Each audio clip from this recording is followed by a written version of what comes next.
పాపయ్య పిల్లికి నిచ్చెన పెట్టని వాడు. ఎవరి పోరగిండదు. ఎప్పుడు రసరసాలాడుకుంటూ ఒకటి తెచ్చుకుంటూ ఉంటాడు. పిల్లలు ఆడుతుంటే తరిమేస్తాడు. చెట్టు నీడలో శివయ్య పడుకుంటే బొమ్మని తిట్టాడు. చెట్టు నీడను శివయ్యకు 1000 రూపాయలకు అమ్మాడు. అతని తెలివితేటలతో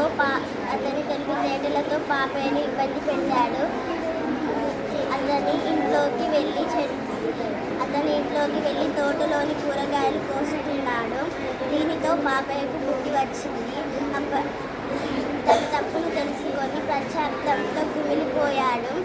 శివయ్యకు తిరిగి డబ్బు ఇచ్చాడు. అప్పటి నుండి పిల్లలతో కలిసి ఆడుకునేవాడు. చెట్టు నీడలో ఎవరైనా కూర్చుంటే వారికి నీళ్లు ఇచ్చేవాడు. భోజనం కూడా పెట్టేవాడు. శివయ్య కారణంగా పాపయ్యలో మార్పు వచ్చింది.